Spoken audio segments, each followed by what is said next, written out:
I'd like to call this meeting of the Terrebonne Parish Council to order, and we will have the invocation and the Pledge of Allegiance by Mr. Gerald Michel.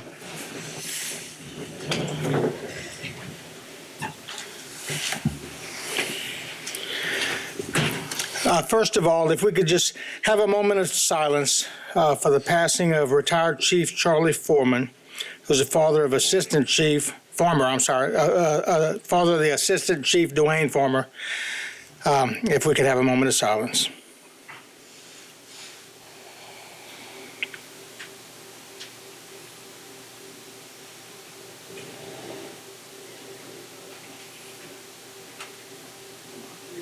In the name of the Father, and of the Son, and of the Holy Spirit, amen.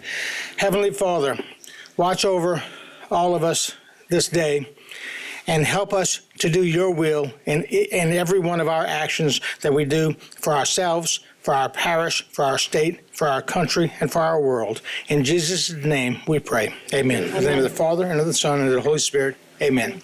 I pledge allegiance to the flag of the United States of America and to the republic for which it stands, one nation under God, indivisible, with liberty and justice for all.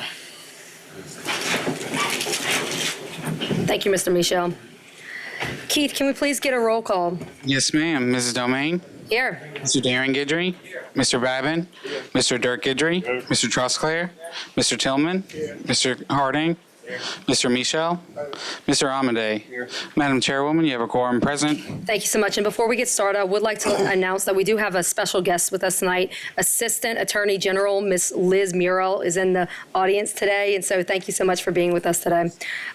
And we got Wayne Thibodeau, too. I'm sorry, and former council member Wayne Thibodeau is with us as well as many members of our police and fire. And the nurses from Nichols. Okay, and our nurses from Nichols also. So thank you all for joining us today.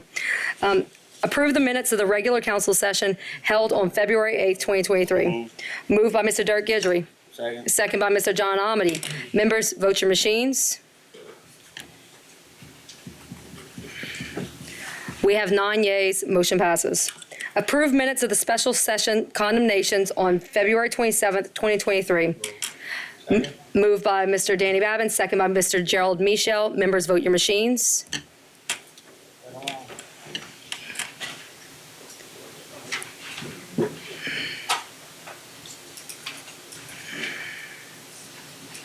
We have 9 yeas. Motion passes. Distribute minutes of the regular council session held on February 28th, 2023. Approve accounts payable lists for 3/6/2023 and 3/13/2023. Moved by Mr. Darren Guidry, second by Mr. Steve Trosclair. Members, vote your machines.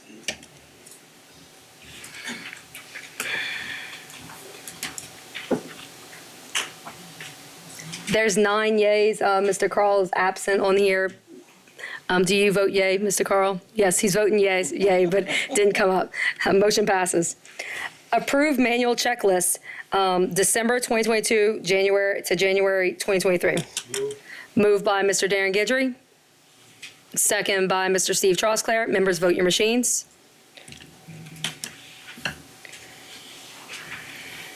We have 9 yeas. Motion passes. Item 1, general business, a proclamation proclaiming the month of March 2023 as Social Work Month in Terrebonne Parish. And I have the honor to read this as the only licensed clinical social worker who's serving in office in the state of Louisiana. This proclamation reads, whereas social workers enter the profession because they have a strong desire to help empower individuals, families, communities, and our nation to overcome issues that prevent them from reaching their full potential, and whereas social workers have worked for more than a century to improve the human well-being and enhance the basic needs of all people, made possible in part by following the code of ethics that calls on them to fight social injustice and to respect the dignity and worth of all people. And whereas social workers positively touch the lives of millions of Americans each day and in a variety of places, including schools, hospitals, the military, child welfare agencies, community centers, and in federal, state, and local government, helping people and communities cope with death or grief and recovering from natural disasters that are increasingly fueled by our warming climate, including hurricanes, droughts, and flooding. And whereas Social workers are the largest group of mental health care providers in the United States, working daily to help thousands of Americans overcome mental illnesses such as depression and anxiety, and are in the front lines of the nation's opioid addiction crisis, helping people get the treatment they need and prevail over substance use disorders. And whereas social workers has helped this nation live up to its values by advocating for equal rights for all, including people of color, people who are indigenous, people who are LGBTQIA2S+, or people who follow various faiths. And whereas the social work profession is one of the fastest growing careers in the United States, with about 708,000 social workers today and more than 60,000 more social workers expected to enter the profession over the next decade, with social workers continuing to push for change that have made our society a better place to live, including a livable wage, improved workforce safety, and social safety net programs that help ameliorate poverty, hunger, and homelessness. And whereas the 2023 Social Work Month theme is Social Workers Break Barriers, embodies how social workers help empower individuals, families, communities, and our society to overcome hurdles that prevent them from achieving better well-being. Now, therefore, be it resolved by the Terrebonne Parish Council on behalf of the Parish President, Gordon E. Dove, the entire Terrebonne Parish Consolidated Government, that the month of March 2023 be hereby proclaimed Social Work Month in Terrebonne Parish, and that all citizens be called upon and join the National Association of Social Workers in celebrating and support of the social work profession. This was presented on the 15th day of March 2023, and it's signed by the Parish President and myself, Council Chairwoman. And I do believe we have somebody to receive this proclamation today. Are you here? Yeah, come on up.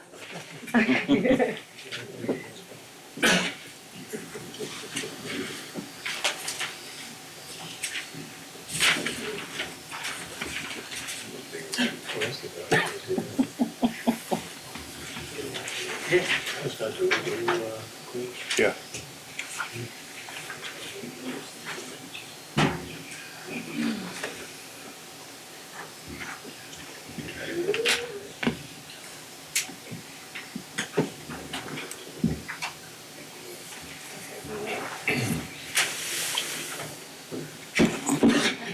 You have to wait until It's on. Go ahead. I'm a social worker. I should be able to speak in public. Thank you so much, Terrebonne Parish. I've done this in Lafourche Parish before. It's very empowering to recognize a profession of social work. Like Jessica said, it's a growing profession, and it's really awesome that physical health needs and mental health needs are now being treated equally. We work so much towards the prevention of suicide. We work towards some of the mental health concerns that are increasingly hitting our youth, our young adults, and our adults and even elderly today to make this world a better place. So thank you so much for recognizing the profession of social work, and may we all be empowered to continue to enrich and improve the lives of others. Thank you so much. Thanks. Item B, a proclamation proclaiming the week of March 12th through the 18th, 2023 as 2023 AmeriCorps Week in Terrebonne Parish. Mr. Carl Harding.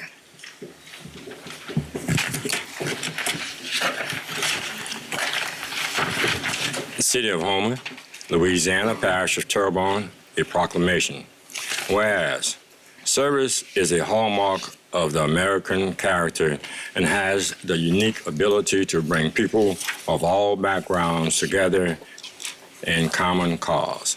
And throughout our history, citizens have stepped up to meet our most pressing challenge of the day-by-day volunteering in their communities. And whereas Army Corps and Army Corps Seniors Program provides opportunities for more than 200,000 Americans to serve their country through service of nonprofit schools, public agencies, and communities and faith-based groups across the country.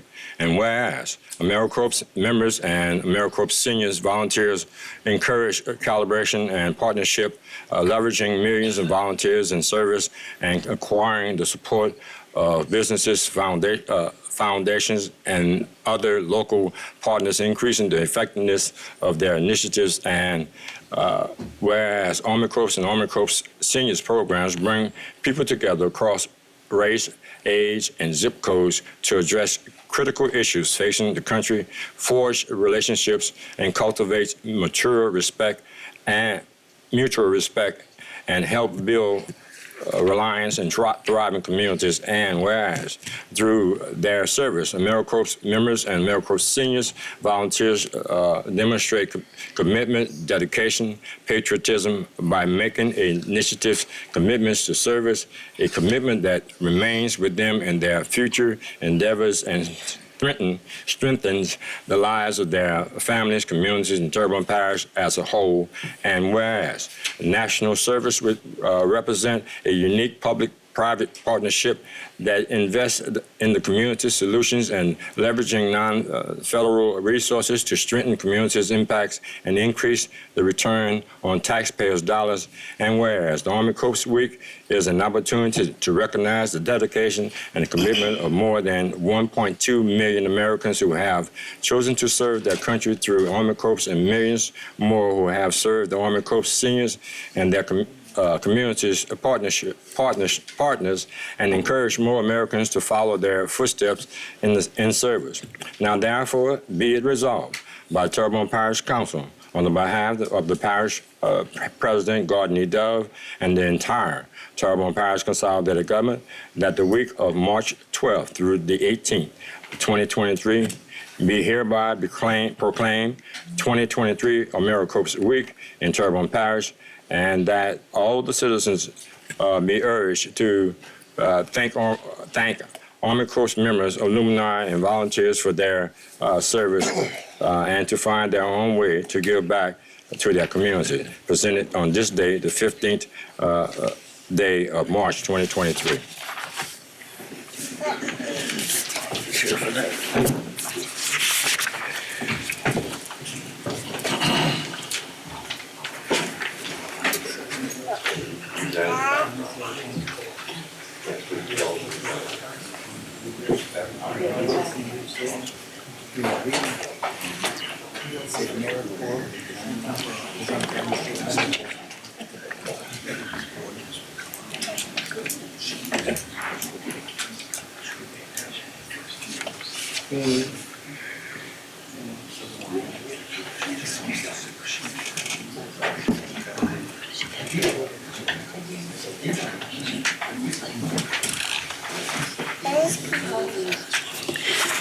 Jack and I would like to thank you. We are the only two AmeriCorps members we know in this parish right now.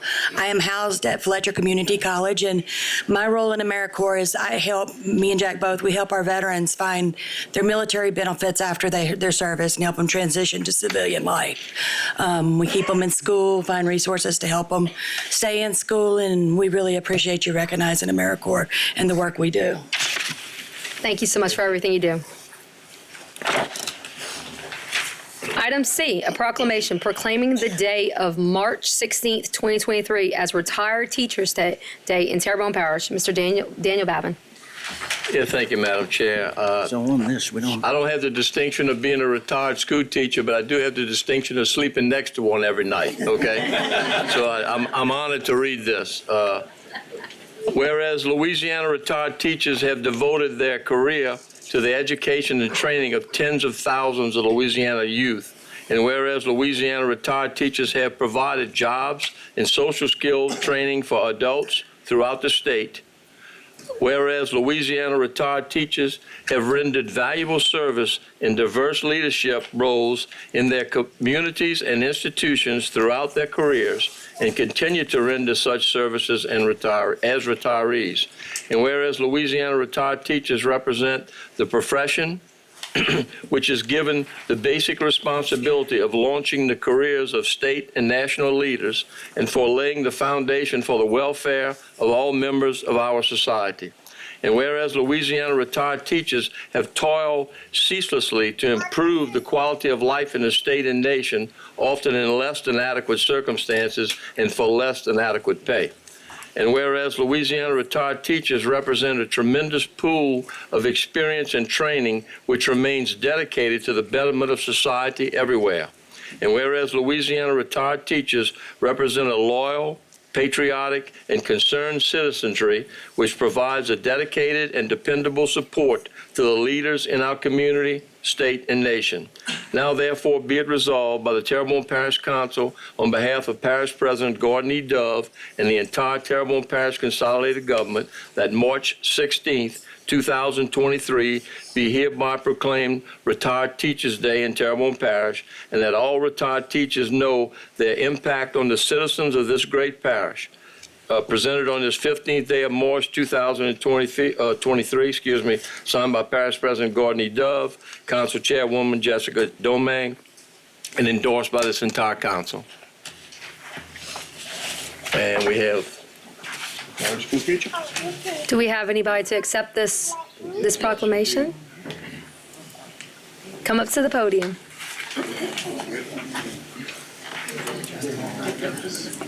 I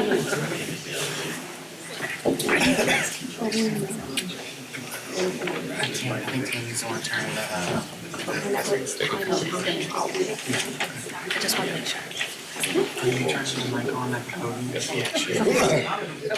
Do you want me to turn on the timer?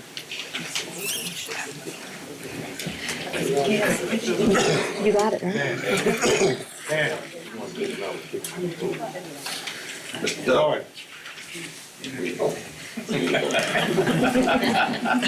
I thought we did.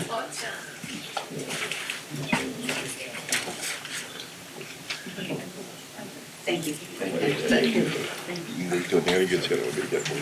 Congratulations, and would you guys like to say something? Yes. Thank you.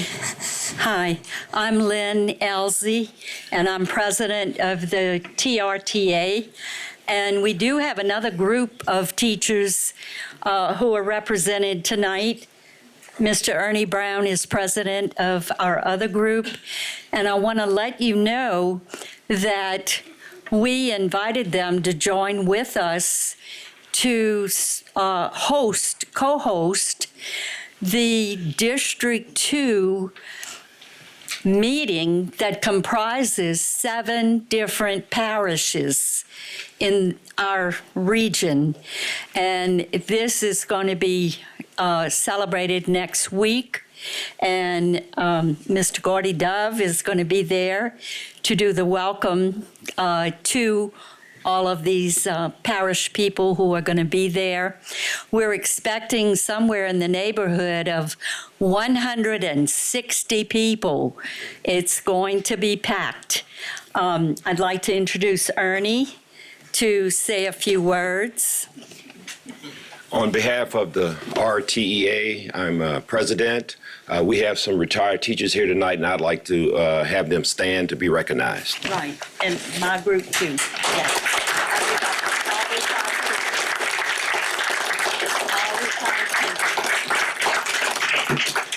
We do have one. Thank you very much. Thank you. I have one light from council members. Mr. Darren Guidry. Yeah, and I just wanted to, first of all, I want to thank y'all for all that y'all did and dedicated your life to.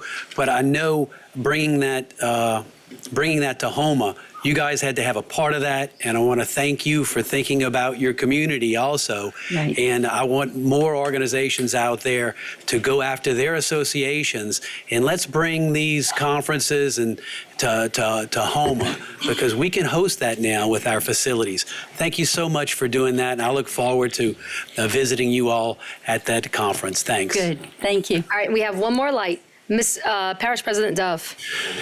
You know, me and Ernest Brown graduated from Terrebonne in 1975, and I guess we're now old enough, Ernie, to go be with the Retired Teachers Association, and we're honored to be retired.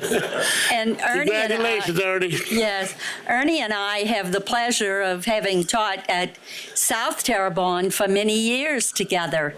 So we've known each other a long time. Thank you. Thank you so much. I'd like to make a motion that we deviate on the agenda to item 3A.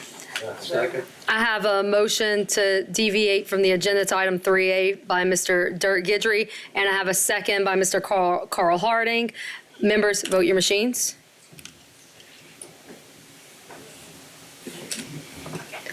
9 yeas. We're going to go ahead and deviate to staff reports. Item A. Ratify the parish president's appointment of Mr. Travis Terrio as Houma Police Department Chief of Police in conformance with requirements of the Terrebonne Parish Code of Ordinance. Before we have Mr. Travis up, we do have one speaker card. Ms. Lucretia McBride wishes to address the council regarding the appointment of Houma Police Department Chief of Detectives Travis Terrio as new Houma Police Chief. Ms. McBride. Thank you, Madam Chairman. Lucretia McBride, 119 Burkeville Drive, Houma, Louisiana. It's always an exciting time. Ms. McBride, we have a new system. We're trying to work it out. Are you pressing it or I'm pressing it? Okay, go ahead. Okay. All right. You're good. You're good now. Yes, ma'am. Are we good to go? Yes, ma'am. Okay, thank you. Lucretia McBride, 119 Burkeville Drive, Houma, Louisiana. It's always an exciting time to be able to witness the council ratify new appointments for people to be elevated up to a higher level. And with the police department, they've always served with, how do they say, dignity. They help victims. They take care of many, many challenging things. And I wanted to come and I wanted to show some support for Chief of Detectives Terrio. But unfortunately, I received an email which was for me, highly disturbing. It appears to have been sent to the council members. And I would like to give it to somebody and make a recommendation that you look at this. Maybe you hold over the appointment for a couple of weeks and look into this allegation. It's disturbing. I am not going to read it. I am not going to participate in what the contents are. But may I approach you or the parish attorney to give the email? And then y'all can make your decisions. Thank you for the opportunity to share it. Thank you, Ms. McBride. We all got it already. Make a motion to ratify. All right, we have a motion to ratify Mr. Travis Terrio by Mr. Gerald Michel and can we get a unanimous? Yeah, I was going to ask for that. All right, I have a motion for a unanimous second. Members, vote your machines. Unanimous second. Now we need a motion to appoint. No, it's appointed. Oh, you're appointed. All right. Congratulations.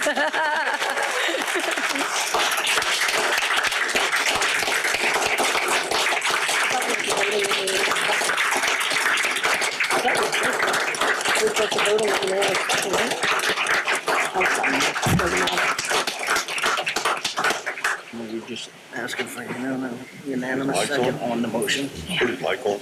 Yeah. It's on. Oh, she's got to do it.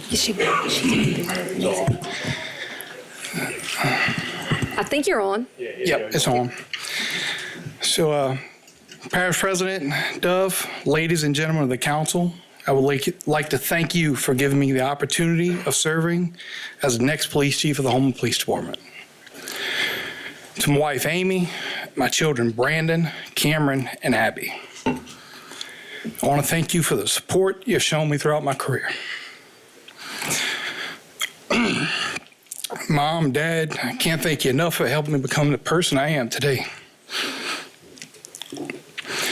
To my siblings and other family members, thank you all for the support, and I truly cherish all of our family time together. To all my friends and colleagues, thank you for showing your support on this very special night. It truly means the world to me to see everyone here. But I'd like to start off by asking that everyone please keep the family of retired Police Chief Charlie Farmer in everyone's prayers.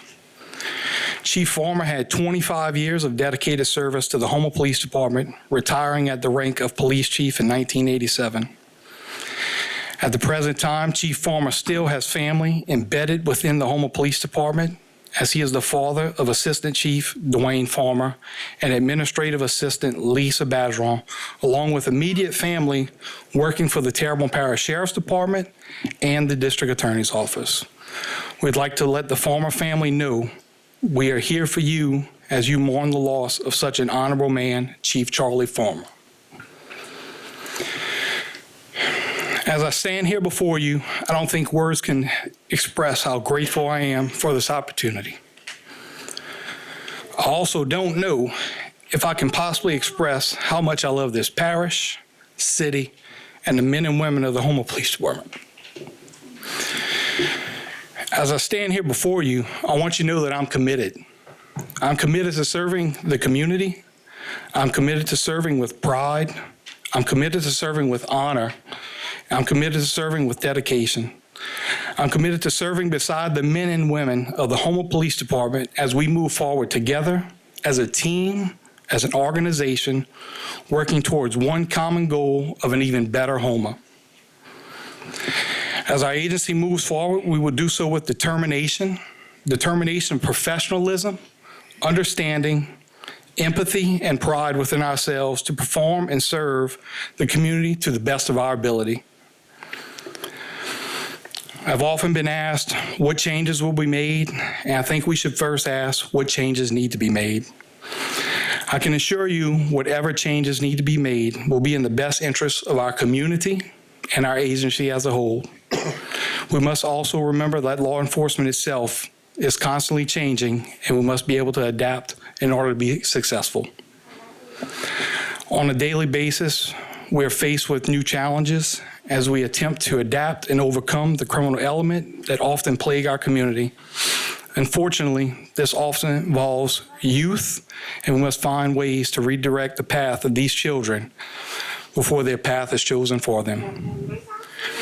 To the dedicated members of the Houma Police Department, I would like to tell you how much of a privilege it has been to serve beside you throughout my career. You are the backbone of our agency, and your hard work and dedication does not and will not go unnoticed. I look forward to serving as your police chief and moving our agency forward, as I am confident that we will remain a model department. We have often heard that our agency is no stronger than the weakest link within it. Well, with that said, I feel that our chain is pretty strong, and I thank everyone for that. It is truly an honor to stand before you today as the police chief of the Houma Police Department, and look forward to serving our community to the best of my ability. Thank you.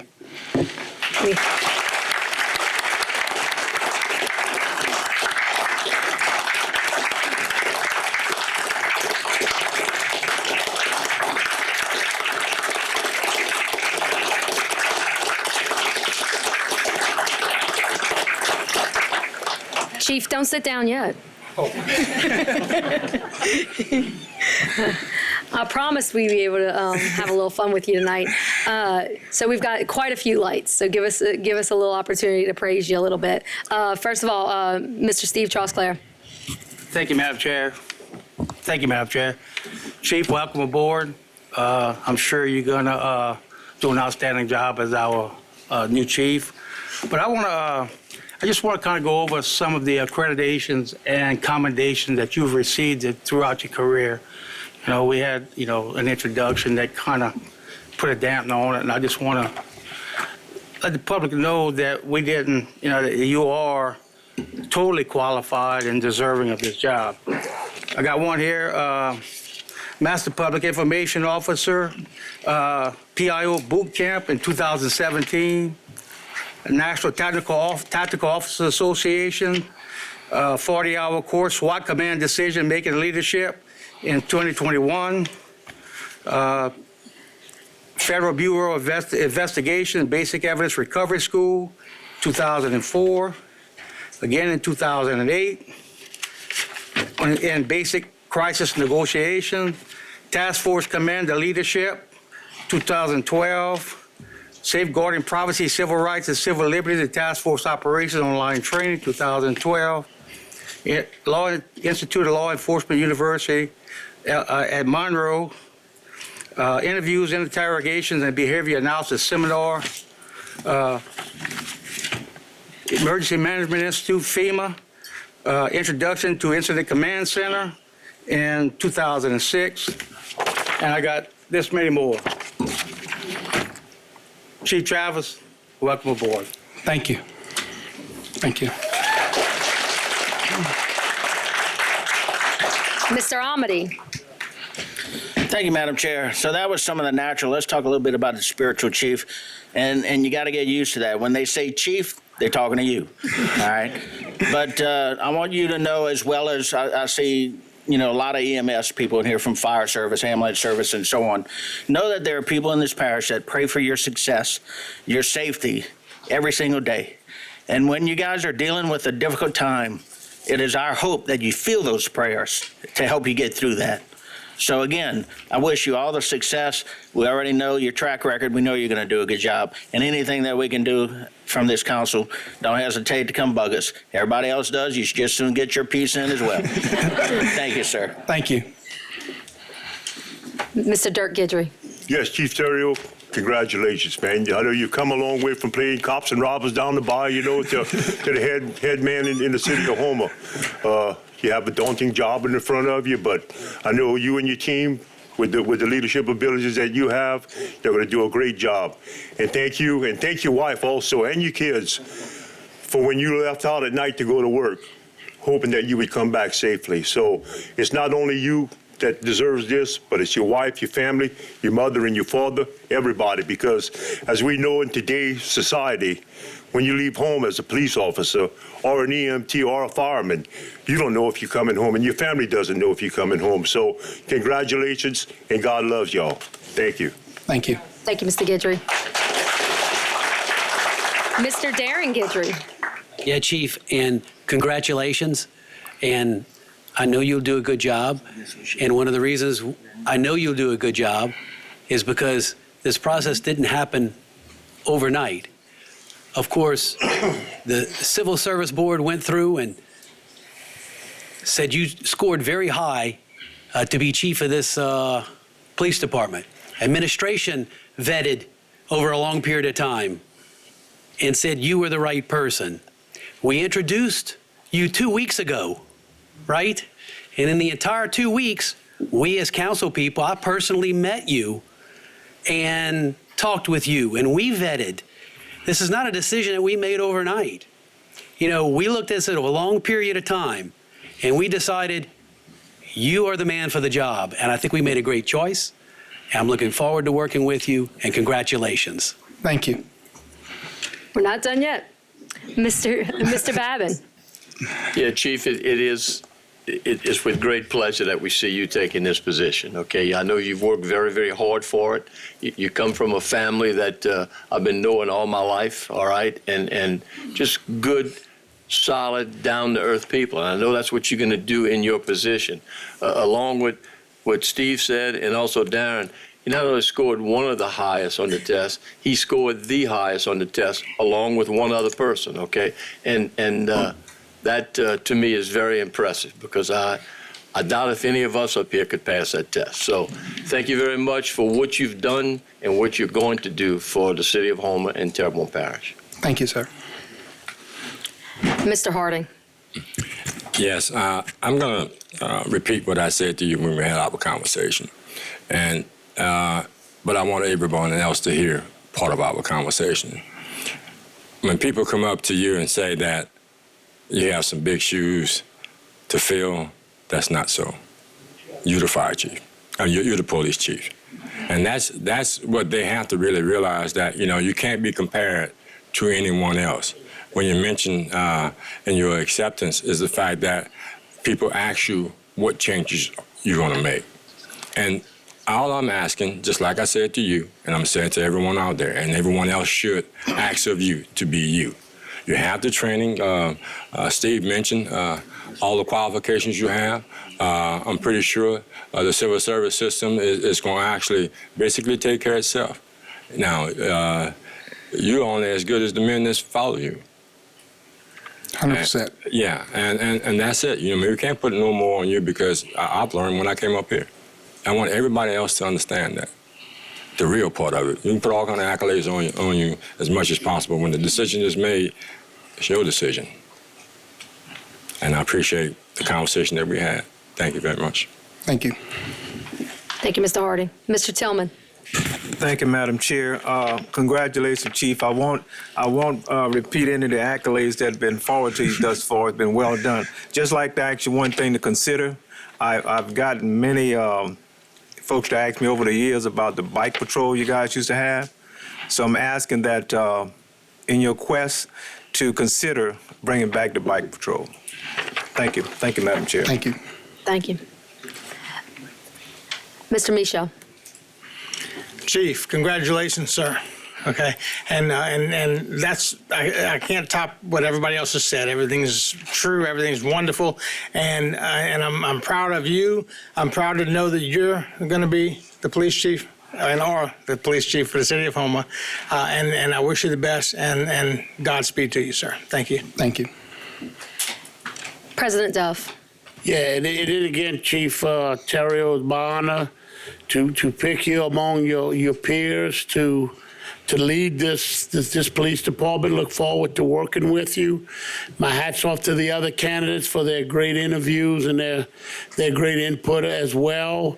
And of course, the Chief Coleman, who put in quite a few years in the police department. And you got some big shoes to fill, but I know you can fill them. And we look forward to working with you. And God bless you and your family. And y'all have a great night and celebrate. Thank you. Thank you. Thanks. And Chief, I certainly hope you have a great night, and we definitely look forward to a very, very long working relationship with you. So enjoy your night, and I'll be calling you tomorrow. Yes, ma'am. Thank you, everyone, again. Thank y'all. We're going to go on a 6:30 public hearing. Madam Chair, I'd like to make a motion to deviate I have a motion to to 6:30 public hearing. I have a motion to deviate to 6:30 public hearing. Yeah, we will. By John Amity, a second by Mr. Dirk Guidry. Members, vote your machines. Yeah. It's not on, dude. Turn on our voting machines. Okay. Yeah.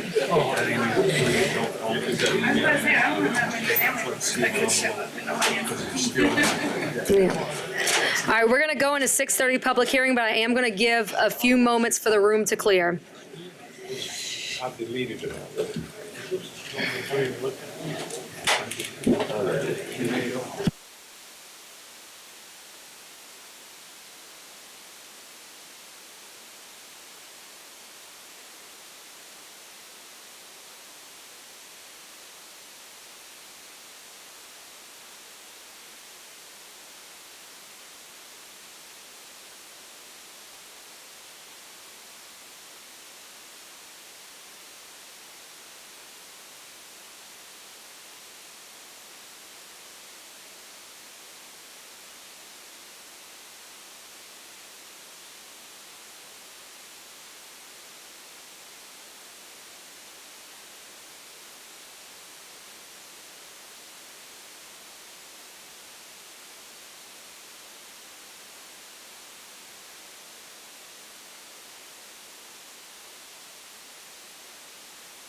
6:30 public hearing.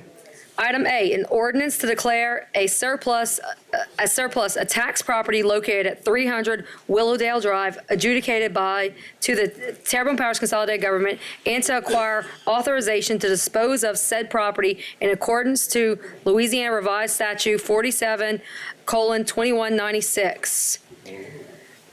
Second. Wait, public once? Public twice? Third time public. Motion closed. Motion to close by Mr. Dirk Guidry, second by Mr. Carl Harding. Motion to adopt by Mr. Carl Hard.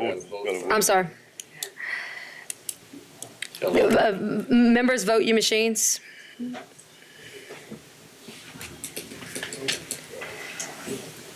All All right, public is closed. Motion to adopt by Mr. Carl Harding and a second by Mr. Dirk Gidry. Members, vote your machines. Motion passes. I'd like to make a motion that we deviate again to go to item 3B. Okay, we have a motion to deviate and go to item 3B by Mr. Steve Trosclair and a second by Mr. Dirk Gidry. Members, vote your machines.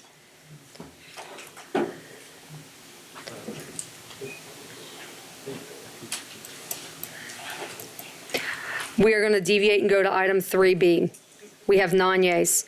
Item 3B, pursuant to Louisiana Revised Statute 42:16-17, the parish council may, upon 2/3 affirmative vote, convene into executive session to discuss possible prospective litigation regarding the following: the state of Louisiana, Terrebonne Parish Consolidated Government with other parishes and entities regarding and concerning FEMA 2.0 assessments, flood insurance, and potential defendants.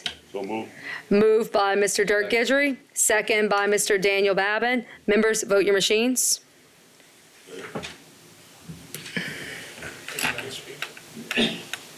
Speak. Ask who they would like to. Yes, we're going to go into executive session. Mr. Misha, I'm sorry, Mr. Abear, who would you like to send into executive session? The council. Sorry, Jules, you're on now. The council members, the parish president, Dove, parish manager, Mike Toops, CFO Candace Maulding, planning director, Chris Pulaski, parish attorney, Julius Abear, the solicitor general from the AG's office, Elizabeth Murrell, and assistant attorney general, one of her lawyers, Morgan Brungard.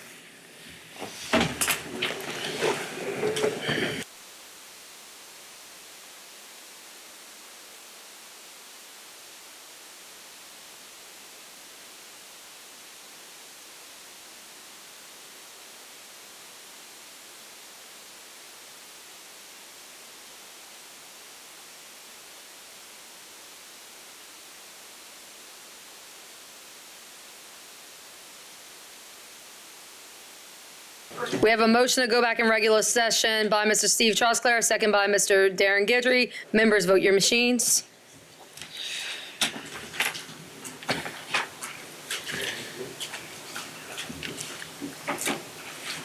We're back in regular session. That was 9 yeas. I'd like to make a motion that we concur with the administration in the following suit with FEMA 2.0 flood insurance. With the Attorney General.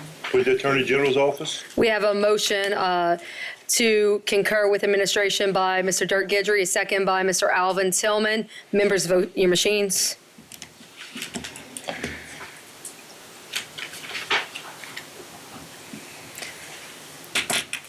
Can we vote one more time? I have 2 absents. Yeah. Mr. Michel's not in. Oh, I'm sorry. Can we wait for Mr. Michel? We don't have to. Okay, all right. Members, vote your machines.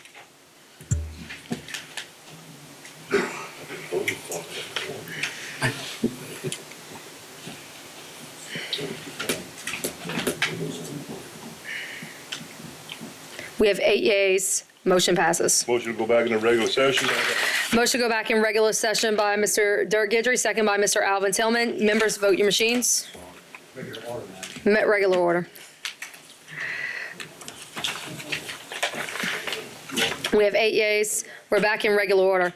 Item D, Mr. Lawrence D. Hart, Terrebonne Churches United Food Bank, wishes to address the council to provide an update regarding the food bank.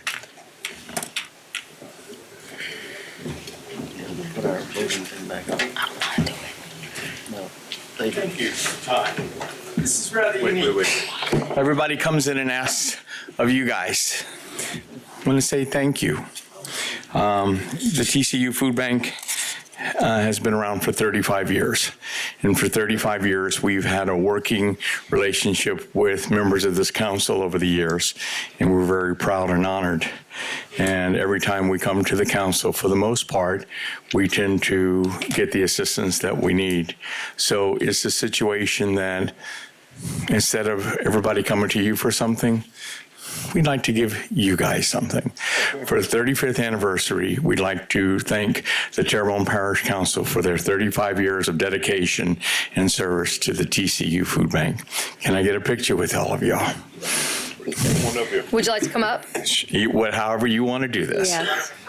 Yeah, come stand right in the front. Mr. Lawrence? You want to stay sitting, let people stand behind us so we can crowd in? Yeah, we can kind of bunch up a little bit. Everybody else, y'all Stay sitting down. Give y'all a little something. Nobody,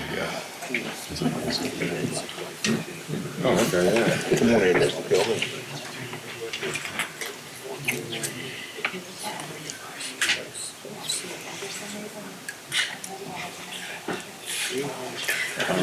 Thank you so much. This is lovely.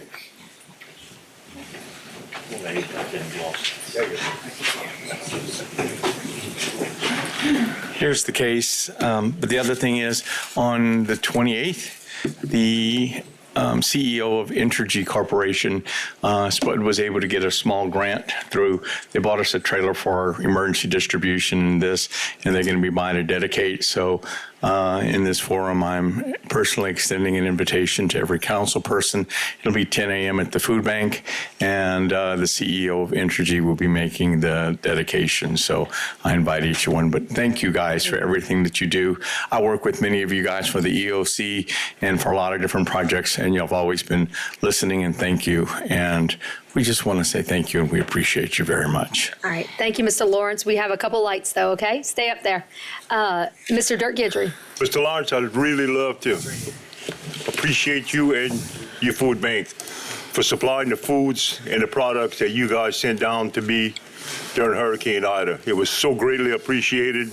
The people were in bad shape at the time, and you guys came through and stepped up and did a great job. So my hat's off to you and your whole administration. But you guys are doing pretty good financially. I would like to say yes, but no. After 2 years of COVID, and then the numbers keep climbing, we went from 21,000 to 27,000 people served. Last year it was over 30. Unfortunately, in the economy that we're facing, we're dealing with most significant increase in our seniors who are age 65 and older who can't afford $5 loaves of bread and $5 dozens of eggs. We're seeing the highest number of new clients that meaning we haven't seen them in 5 years through it. And but we, like we do, we get up every day, we give it to God, and we beg for help, and that's why Spud's here. And I'm a beggar. Yeah.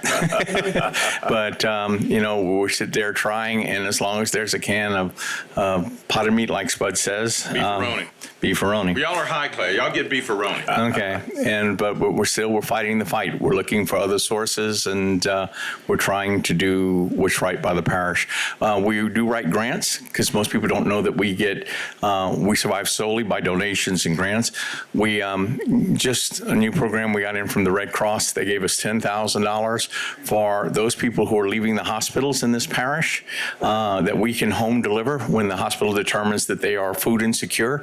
That will affect their recovery, no matter what their income status is. So we got the Red Cross to give us $10,000 to cover my home delivery charge. So starting next month, we're working with Terrebonne General, and we're home delivering the food services to those people that they determine the need. I can't afford to get in home delivery, but the Red Cross made it possible. This is an innovative program that is the only one of its type in the state, and Red Cross USA is watching it. They might even consider instituting it nationwide. Well, I wish that, a lot more people would give you donations, because maybe some of my council members or the public don't know it, but Louisiana is the #1 state in the United States where our elderly 65 and older are in poverty the most, in the state of Louisiana.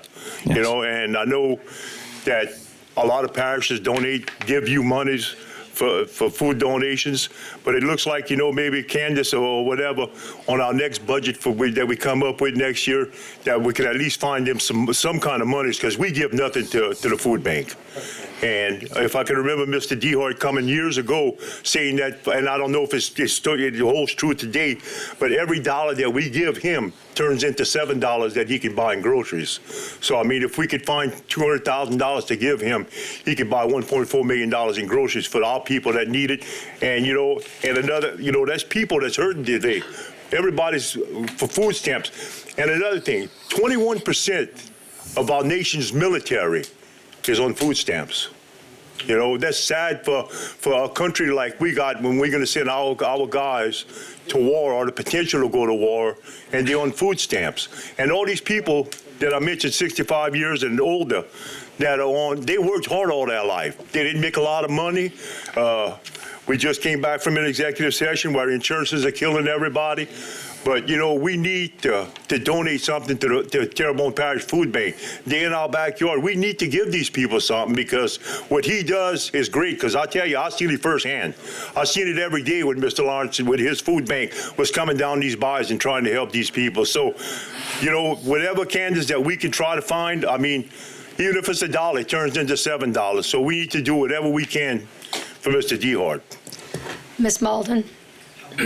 Yes, sir. So I just want to let you know, Mr. Guidry, that this year through the American Rescue Plan, we were able to give them some money as a grant. So we will look for it next year, but I did want you to know that they did qualify as part of that nonprofit grant through the American Rescue Plan. Okay, but let's see if we can put something in our budget for every year. Yes, sir. Thank you. Thank you. Mr. Harding? Yes, even though you came to give us an award, I don't know if we're going to pass it from one to the other, but I think that you still being humble and giving.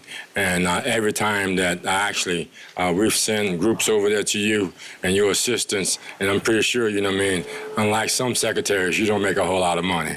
You know? Sir. But the thing about that is that it's not just here. It's anywhere people that needs. And I'm telling all my colleagues, every time I went to this gentleman, he actually exceedingly and abundantly above what I asked for. And I appreciate you. And it was so nice for you still giving. And I just want to say I appreciate you. You're welcome. We do love you guys. Yes. Thank you, And we have a lot of shoes. Yes. We got a lot of shoes right now. So if y'all want some shoes.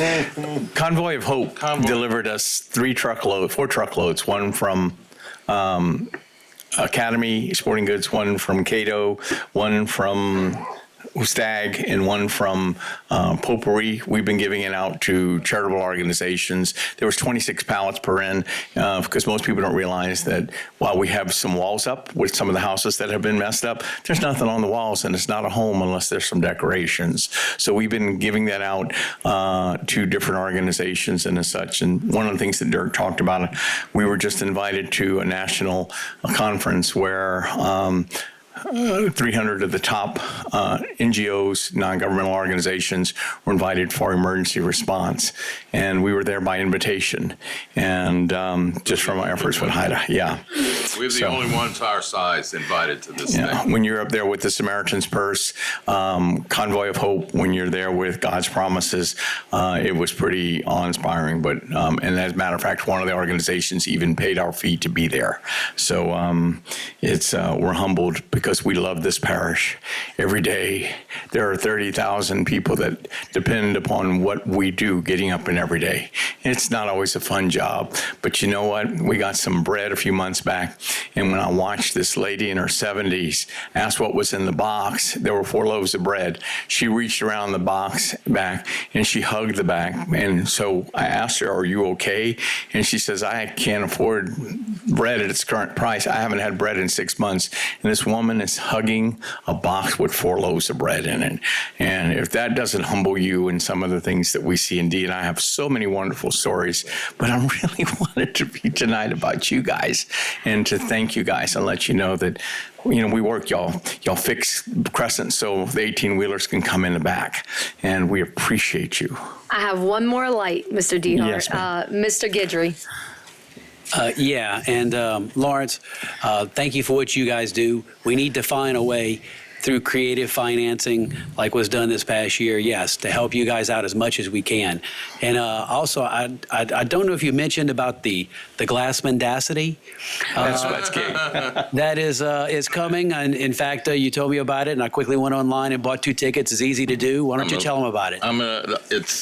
This is a fundraiser that we're doing, okay? And it's a play. It's a very, very funny play I've done before. It is a takeoff on 3 Tennessee Williams plays, and it's called The Glass Mendacity, and we're calling it Finger Food Theater.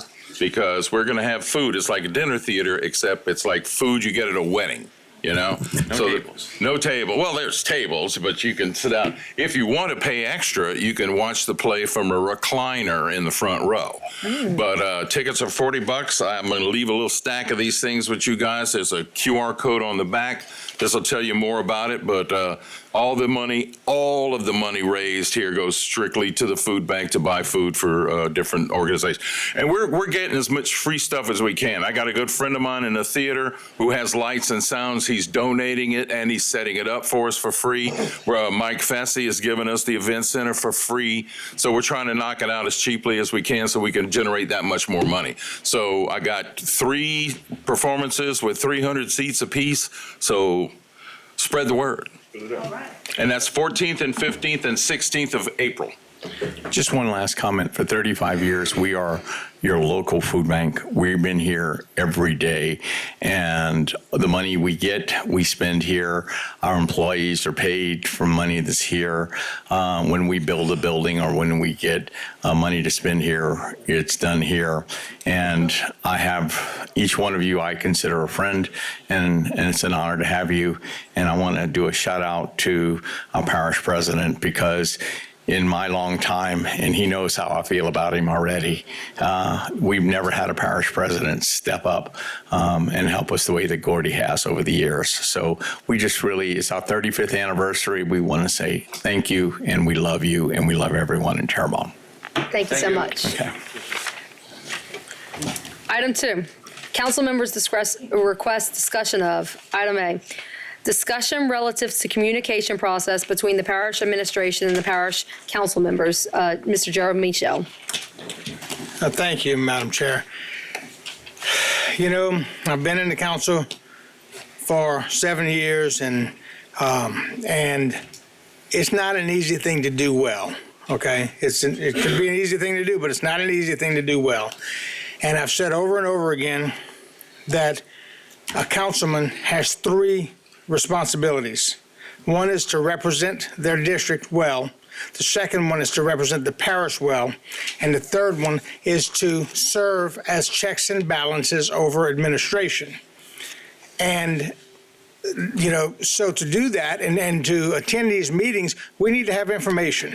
And I have always had a little bit of difficulty getting information, because when I contact department heads, I'm told that I need to go through the parish president, unlike other council members are told, okay? And when I request certain records or documents on issues, I'm told that I have to go through a public records request. And this is not the way to make this job easier for anybody. This is not the way to forge relationships between administration and the parish council. And more importantly, if I'm the only one being treated in that manner, there's a serious problem with that. You know, this is an attempt to stop me from doing my job as an elected official. And so, you know, I just want to know if all members of the council are under the same rules and regulations that I am, and if their communication is just as difficult or if it's not, because I do not want to be treated unfairly. The people of District 3 do not deserve that, and you know, we need to try to move forward in as amicable a manner as possible. Mr. Duff. Michelle, you get all the information that's afforded to you by this administration when we send out what we feel that you need to get. You go over and above looking for, going after every little thing to undermine this government, and I will not waste my time on you. You get the information. This is what you choose to do, is not work with this administration, and I'm not going to work with you. We build a lot of things at Terrebonne Parish without your help, and we do a lot of services. We do a lot of projects. We deal with engineers, and when you're told to go to Mike Toops, and Mike will give you the information. But we're not here to serve you. We give everybody up on this council forum right here the information they need. I deal directly with most of them, and we build a lot of projects working with people. Now, if you ever choose to work with this government instead of against it, you might find a better day that you can represent your people. Thank you.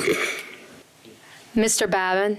Yeah, I have to agree with Mr. Michel on a lot of what he said. I also am excluded a lot of times. I've never not gotten information from Mr. Toops or any other any other department head that I asked. But all I'm asking is a simple thing. When Travis Terrio was going to be appointed the police chief, 7 council members up here got Texas on it. I didn't, and neither did Mr. Michel. I take offense to that, and I wish that we could have a better line of communication, but evidently we don't. But it's not just Mr. Michel. I am excluded as well on a lot of things, and I just want the general public to know that. District 7 is I'm very passionate about the district that I represent, and I would like for the communications to be a lot better. I am no different than the other 7 members or the other 8 members on this council that deserve, if the parish president is sending out a text, something that I have to vote on, I would appreciate getting that. Thank you. Mr. Duff. And I'm going to answer that with a ditto with you, Mr. Babin. This is my private phone. In my private home, I will text whoever I want. If I want to text 7 council members, I will. If I want to text 9, I will. But you will receive the information just like Mr. Michel. There again, I'm going to say the same thing to you that I tell Mr. Michel. You might find working with administration instead of against it, you might be enjoying your last 10 months up here. But as far as I pay for this phone, I text whoever I would like. You and Mr. Michel are blocked on my phone. You are not blocked on none of these people sitting up here. They will send you the information you need. That's the way y'all chose it. That's the way it is. I don't have time to fool with y'all shenanigans. We got a lot of projects. We're in the middle of all this hurricane, and I'm not going to play these games. This is my phone. I pay for it. Government don't pay for it. And when I text them, I'm in my private home. I do not have to text you two, and I'm not going to text you two. Y'all can sit up there and whine all you want. That's not going to happen. Mr. Trosclair. Here's a quick note. Danny, I'm not sure what 7 you're talking about, but I didn't get any text to Chief Coleman's going away party either. So I'm not sure. I don't know anybody else, but I'm assuming the 2 out of the 7's you and Gerald that you were referring to, but I didn't get one. Thank you, Mr. Trosclair. Mr. Babin. Yeah, well, I happen to be an elected official just like the rest of these people. And whether you're working out your house, Mr. Dove, like you have been for the last 3 years, or you're working in your office, I would like to give you the respect that you give me, which is none. All right? So to say that you don't have to do it, that's personal. We're elected officials, but you don't mind coming here and wanting my vote on something, okay? But again, evidently you don't need our 2 votes, so thank you. Mr. Dove, I have to turn off Mr. Babin's mic, and I'm going to turn your mic on. Mr. Dove. And I believe what Mr. Trosaclair is talking about, I didn't text anyone about the retirement party that they had. It was put on by the police department. I went, I sent it was an oversight by the administration or by the police department, by whoever. I think 3 or 4 councilmen showed up. The rest of them was not invited. We did not put that together. So I did not send anyone, or did not send anyone unless they talked directly to the police department. Thank you. Thank you, Mr. Dove. Mr. Michel. Thank you. Your statement of if we would be working with you rather than against you. So to paraphrase that, if we don't agree with everything that you want us to do, then we're working against you, and you're not going to do anything to give us the information we need or to cooperate with us in any way. And if you're waiting for me to agree on $1.5 million a month payment for anything, then you got another thing coming. Okay. Now, our agreement should have nothing to do with the manner in which you treat us or me or any council person. And I'm going to continue to be a diligent council member with all 3 aspects of my responsibilities, not just the ones that you want me to do. Thank you. Thank you, Mr. Michel. Mr. Babin, this is your third time? Yes, okay, all right.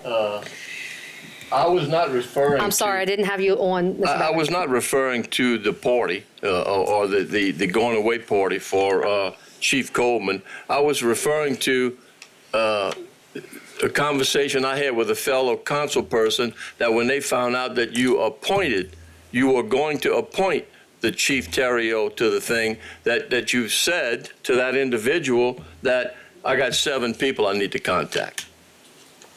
That's where I'm coming from on that, Mr. Dove. Thank you. Thank you, Mr. Babin. Parish President Dove. This is his 4th time to speak for the record. Yes. Well, I will act according. With the way this administration is run, we've done more projects than ever in the history of Terrebonne Parish.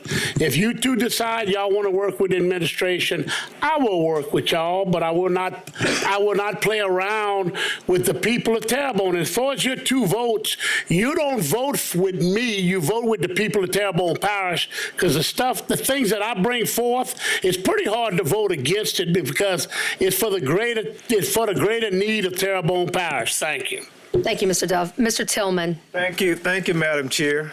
The night's been very, very interesting. Being back on this council has been very, very different, very, very different. But it's one thing that I've learned over the years. I've served here for 3 terms, and I've heard various things said. I've heard various challenges made, and my conclusion have always been that sometimes I don't quite understand it. 95% of everything that we do here, administration, legislators, 95% of everything we do, we all agree on it. But it's that 5% that seems to be in somewhat of a snag. And I'm hoping that we can get beyond those indifferences as legislators and as administrators and just be about the business of the people.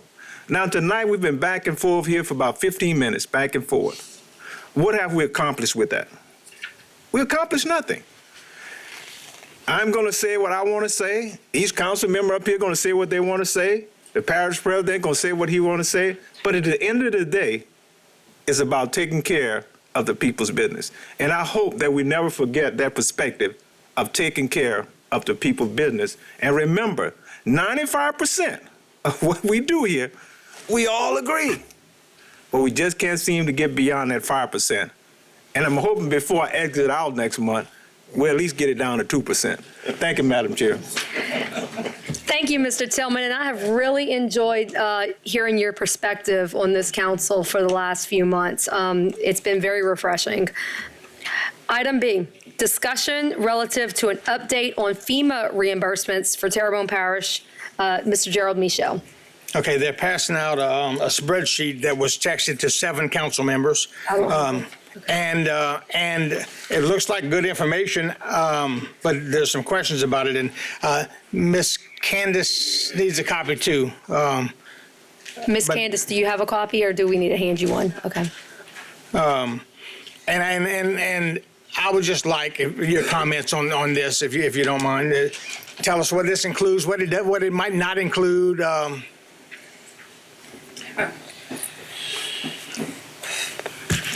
Yes, sir. So this is actually part of the state legislature that passed for disaster recovery. It is $12 million. And you will see that the grant award amount is different for each outside agency within Terrebonne Parish. So Terrebonne Parish as a whole will be receiving $12,117,511. The way that the state legislatures had created this allocation based on the 12 million was at the time, which it was beginning of January, they went to grant portal where the agencies will have submitted FEMA public assistance requests. And at that time, they determined based on that was what their damage value was, and there was a formula. And if you had greater than 3 million, you got the 2,043,000. If it was less than 3 million and greater than another number, you got the million. So there was a formula to how this was allocated. I will tell you that we have not gotten the money yet from the state. We're still waiting on an assigned CEA back from them.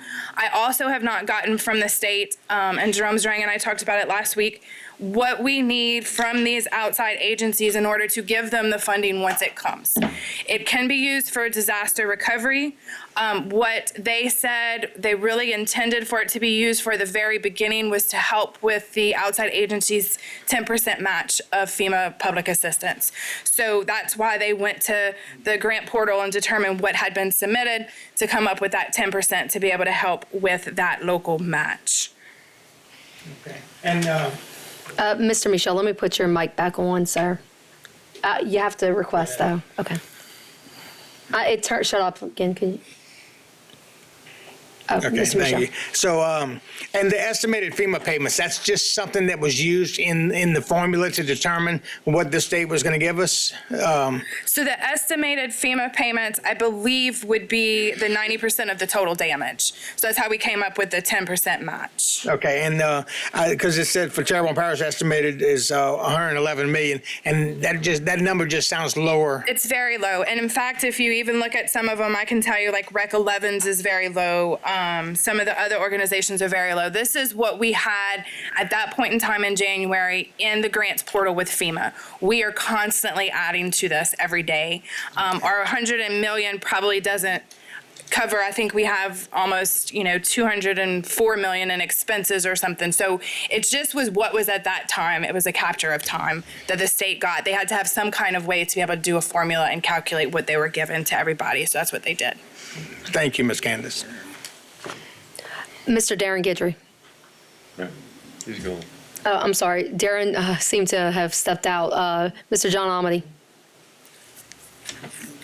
Ms. Malden, I just caught a part of something, but so all this money comes through the parish government and then goes out Yes, to sir. those entities.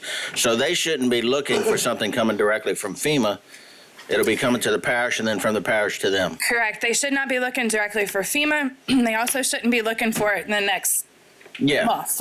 Right. Because I still have to get it from the state and I still have to determine what the agreements will be. We have reached out to most of them and let them know because this has been out there. Okay, that's why I was bringing it up because I'm sure we'll probably get some questions. Yes. So, So that once way we have the right know how it needs to go about, we will reach out to each one individually and tell them the process. Fantastic. Thank you. Well, it wasn't just Terrebonne because, as you found out, some of it went to Baton Rouge, but Terrebonne Parish was only getting 2.9 million and Sleeka was getting 76 million.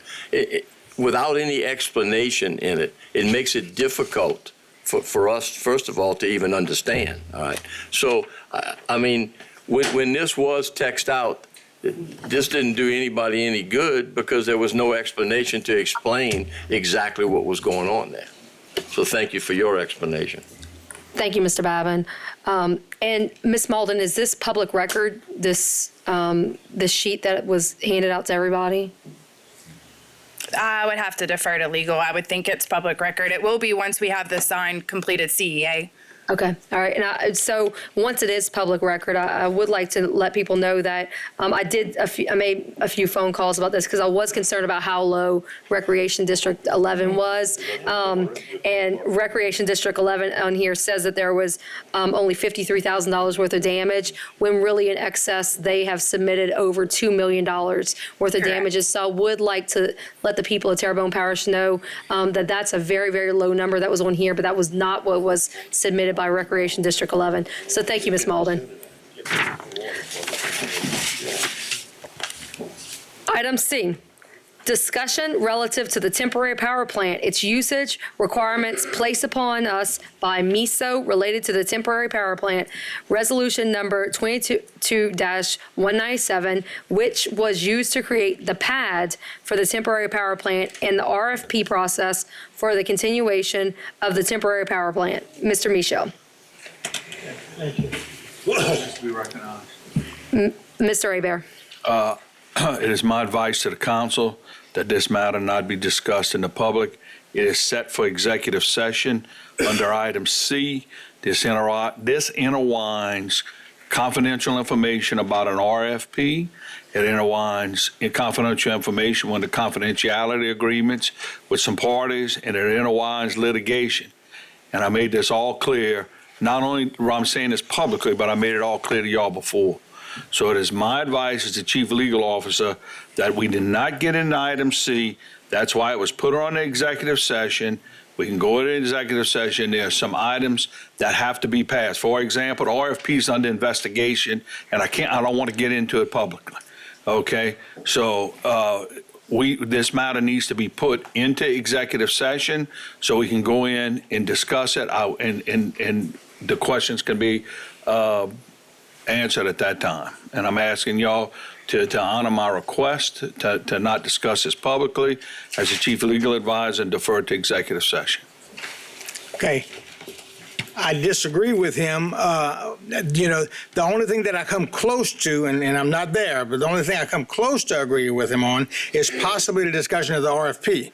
But there's nothing in the lawsuit that's going to be discussed or that's proposed to be discussed in executive session that should stop us from knowing what we should have known 6 months ago about the documentation that supports MISO saying that we need this power plant in the first place. We are under... Mr. Hebert, can you please press your button? Point of order. Again, Mr. Michel, we have signed some confidentiality agreements. You got to understand, and I'll explain it to you, and I have explained it to you under attorney-client privilege. But you must understand that we belong to LEPA, an energy authority, that deals with MISO, which is a market maker, and that they have put us under confidentiality agreements because LEPA, as a public authority that deals with MISO, and MISO has commercially sensitive information. And so we have signed agreements with them, and we have gotten our consultants that had to even sign agreements. Again, we can go in the executive session and try to answer your questions and try to explain it to you what you need to know. But I'm asking you, out of abundance of precaution, it is intertwined with the lawsuit.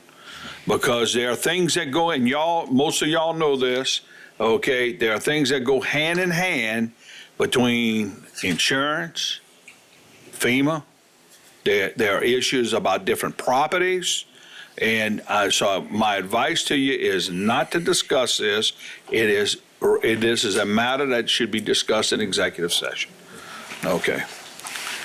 Okay, and I've heard from two separate council people that when they contacted the parish attorney about whether or not there was litigation involved the parish attorney replied no, and then had to correct himself later and said, "Oh yes, there is."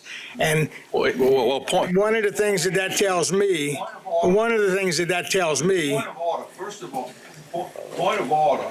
Point of order. Number one is I don't know. You have to press your button, Mr. Hebert. I'm sorry, you have to press it again. Point of order. First of all, I don't know who you're talking about. Second of all, whatever I said to anybody would have been said under attorney-client privilege. And third of all, I don't know who you said contacted me about any litigation. I think it was well known that we filed a lawsuit of Mr. Michaud. You even had a copy of it yourself yesterday. So I think it was well known that we had to file a lawsuit. What council people are you talking about? Because I'd like to know. And he makes a good point. No, hold on a second. What council? I'm not answering that question. Okay. Second of all, you disclosed to me that you talked to another attorney. So I don't even know who you talked to. Yesterday, you told me you talked to an attorney. No, sir, I never said that. Okay. Mr. Dirk Guidry. Did I say that? I mean, yes, you did. Okay. I have no idea. Well, no, Okay. I mean, it would have been when we met with him. Oh. Press my damn Okay. Mr. Dirk I Guidry. have never talked to Gerald about him, about an attorney. Not you, Dirk. It's not. That's not what I. That's Yeah, not. well, what I said. let me tell you, don't throw me in this shit. I didn't throw you in it. I didn't say anything to you. He said something. Don't do it, because I hate. Not me. He said it. My question, Mr. Guidry, the three of us, you and I were in a meeting with the parish attorney, and my question to you is, did you hear me say anything that I spoke to another attorney? No, sir. Thank you. Okay, and you know, this just all smells bad. It all smells like we're trying to cover up from the general public. That's what it looks like to me. That's what it smells like to me. And I'm just, if the chair asks that we not discuss it, I will honor that, but I'm not going to go into executive session with it. Mr. Tillman, did you have your light on? Okay. All right. I apologize for cursing, guys. Yeah. Mr. Babin. Yeah, and Jules, I can see where you want to go into an executive session, okay? But some of this should have been information that we had publicly when we voted on this 7 months ago. Am I correct? The information on the authority to even put it on the agenda for us to vote on it. Was that not public knowledge at that time? Mr. Babin, let's step back a second. First of all, we had a hurricane. That's first. Second is, during an emergency, the parish president handles the emergencies. Third of all, everybody knows that there was damage, especially to the power plant. It's not running. There were contracts that were voted on that came up here and that were passed. Okay, contracts. So I would presume at that time that who's ever were voting on it had the information that they were satisfied with to vote on it. Those were passed. That's not what I'm talking about now. Now is that there's some issues that have since transpired and things that had to be done that we had to sign confidentiality agreements. Number one. Number two, we had to file suit against our insurers, our property insurers, because of a prescription deadline and we hadn't got paid. That's number three. And number four is that there is, he's got on here about the RFP process and about the RFP concerning issues at the power plant. That is, we cannot discuss publicly because it's out currently for an RFP, and there's some other issues that have occurred that I found out about, okay, that needs to be discussed in executive session. So what you're talking about that transpired in the past and about any agreements, I presume at that time when it was voted on that everybody would vote on it was satisfied that they knew what they were voting on. Okay, I mean, what I'm saying is the agreements, I don't know specifically what you're talking about. I do remember coming to a meeting, I do know every week, every time we have a meeting, that contracts are approved and passed. Okay, now if there's questions asked, all of us up here try to answer them. Okay, I mean, the staff answers them, to my knowledge. But I'm talking about what's on this agenda tonight. Not what's in the past. I'm talking about what's on the agenda. Okay. Well, listen, we up here have full faith and credit in the administration that what you bring to us is what you bring it to us that needs to be done. Okay. All we're asking, I think, all of the impetus behind this is, do we have a written document from MISO, LIPA, some authority that said we needed a temporary power plant? I don't see how that affects a lawsuit that's going on right now, and I'm not an attorney, but we voted on that, and all we're asking is, do we have a document that says that? Or do we have the word? Okay. Mr. Aber, you turned off your mic. It's on now. All right. Again, okay, I am recommending that because of the litigation and claims, there are claims made, understand, all right, we have made FEMA claims and we have outstanding FEMA claims. We have made insurance claims. All of these questions cannot be answered in one, okay? These are claims. And nobody walks in and tells you to file a claim, okay? All right, your insurance company didn't go to your house and say, you had hurricane damage here, I'm telling you to come make a claim. You have to make the claims, all right? Now, then that ought to take it to the next logical level. And what I'm saying is, I don't mind, and Candace and I are ready and prepared to answer questions in executive session.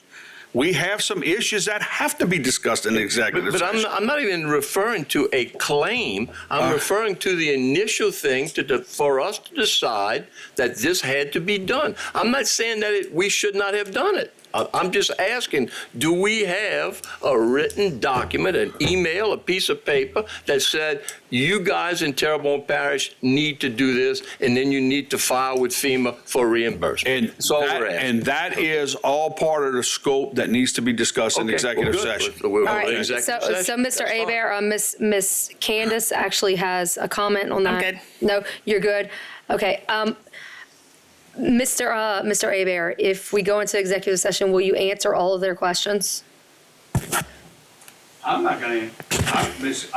Can you press your button again, please? First of all, am I going to answer every question? No, but I'm going to bring, Ms. Malden's I'm going to designate the people that are coming in there that I think can answer the questions. Okay. And if they can't answer the questions, we're going to write it down and we're going to get an answer to it. Okay. But I think we can give direction so that everybody understands it. Okay? Thank you, Mr. Aber. All right.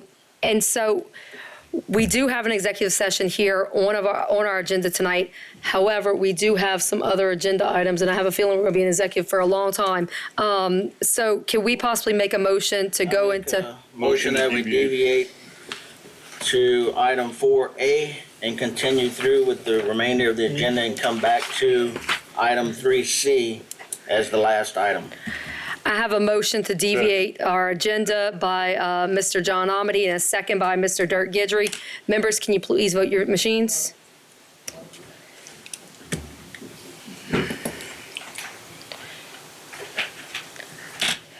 We have 9 yeas. We're going to go ahead and deviate. Item 4, public wishes to address the council. I do have 2 speaker cards. My first is Ms. Wanda Triggs wishes to address the council relative to the Mardi Gras ordinance and an incident that occurred on Main Street Mardi Gras Day.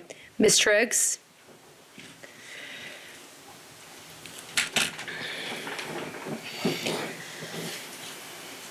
Ms. Triggs, give us 1 moment to be able to set the mic. And thank you so much for waiting tonight. It's been a long meeting. All right, you can go ahead and get started. Please start by introducing yourself and giving your address. Wait, could you pull the mic down a little bit? There you go. Sorry. It's on. Okay. My name is Wanda Triggs. I live at 231 DeRusso Street, Houma, Louisiana, 70364. This is my son, Roman. He's 9. I'm here to address what I consider a quality of life issue in Terrebonne Parish. On Mardi Gras Day, the children that I was with I live in District 5, but I was actually in District 2 watching the parade with some family, were thrown milk-bone dog biscuits, off of floats by the crew of Houma. So I want to make clear that although this issue involves the crew of Houma's parade, it is an issue that plagues more than one Mardi Gras crew and the items that they throw. I also want to make clear that I feel that the true organizers and leadership of these organizations do not condone the behavior in question. Yet, much like parents and children, you inherit the responsibility for and of your constituency's actions. We all know what Mardi Gras is and what it's supposed to be for the people of this parish and for the children of this parish. Parades in general are supposed to be a festive time. It should never be a time that casts self-doubt, not belonging, unwantedness, fear, or hate in the hearts of brown and black children in Terrebonne Parish. My son asked me, why did they do that, Mom? Why did they throw that to us? It's a horrible thing to have to explain. I inquired about policies and ordinances to have punitive damages or punitive punishment for these things. I learned that there are already ordinances regarding Mardi Gras, and they seem to be pretty good ordinances, if you ask me. So I just don't know why they aren't being enforced. I know that one of the ordinances that the police like to make issue of is people should not throw back at the float riders. If that is part of the ordinance that you are enforcing, you can't overlook Ordinance 7120, 1931, 1952. It says that, they shouldn't be throwing offensive items either. It also says that there's a Mardi Gras committee that's supposed to approve the throws, and that if they violate that they should be probated for a year and then not allowed to ride the next year. So I'd like to ask that this council consider, having a Mardi Gras committee meeting and making sure that these ordinances are revived on both sides. If I'm going to say that some people were angry, some people threw back, some people wanted to throw back. I discouraged people from throwing back. I was told that in another time, this happened a few years ago with another crew. They didn't have documentation, we didn't have video, we didn't have pictures. I did all of that. I can't. Motion to extend, second. We have a motion to extend by Mr. Darren Guidry and a second by Mr. Dirk Guidry. Members, vote your machines.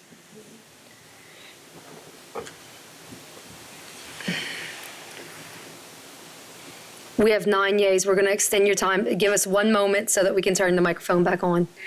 It's a new system and it automatically cuts off.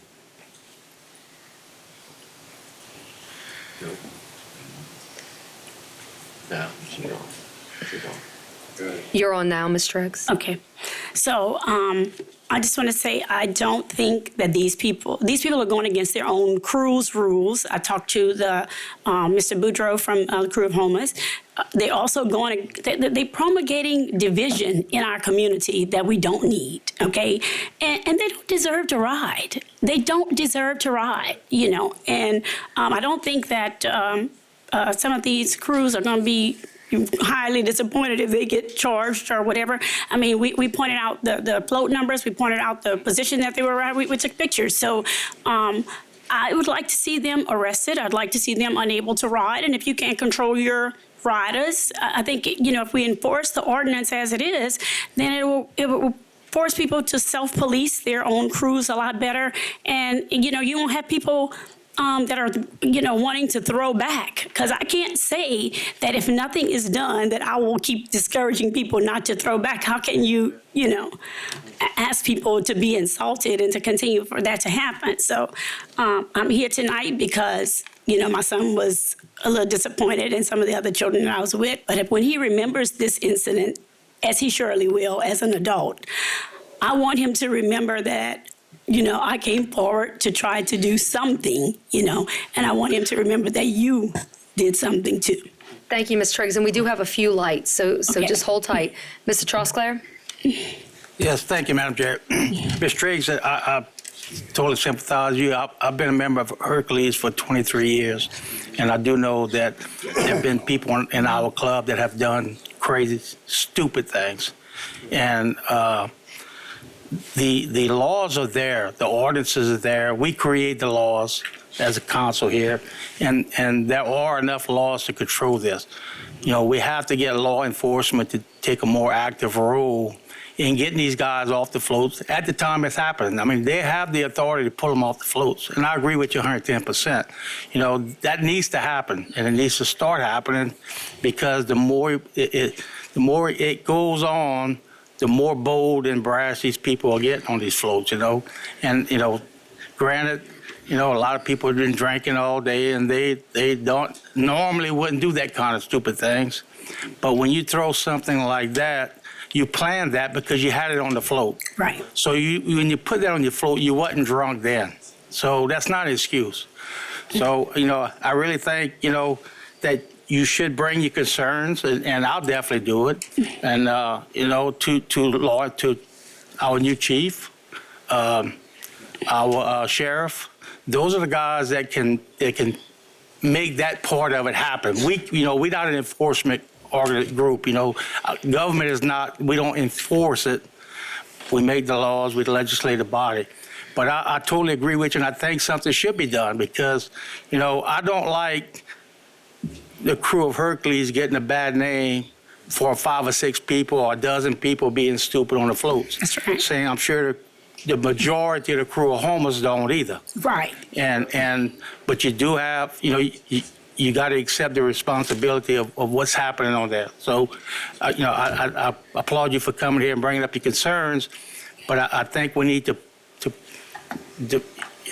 also interact with our law enforcement, because they're the organizations that can make what you're asking to happen. We've already got the laws there. And, you know, if there's something else we need to introduce as an ordinance, I'll be glad to do it.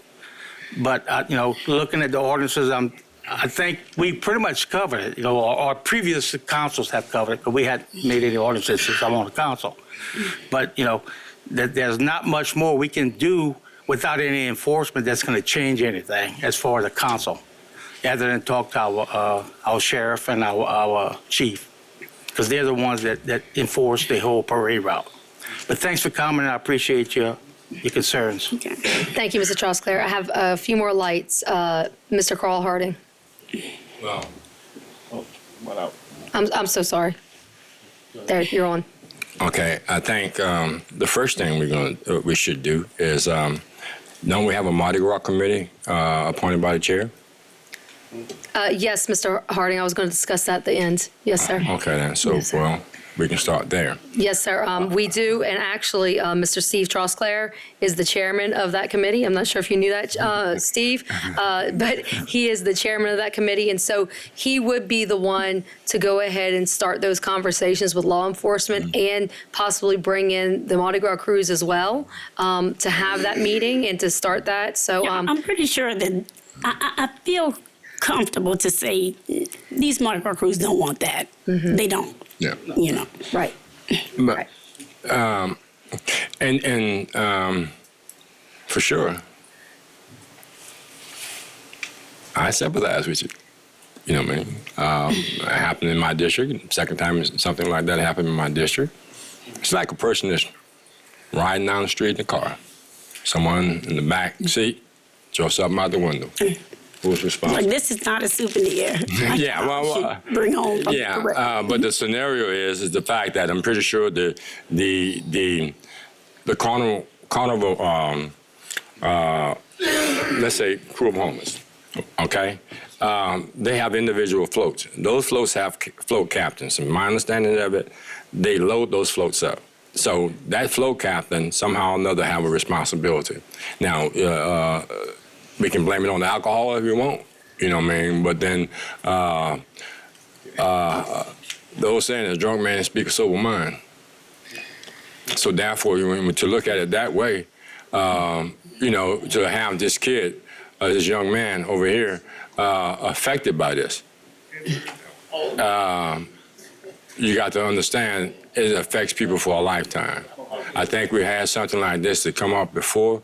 Yeah, you know, and of course, like Mr. Trustclass said, you know, man, the Mardi Gras crews don't want that.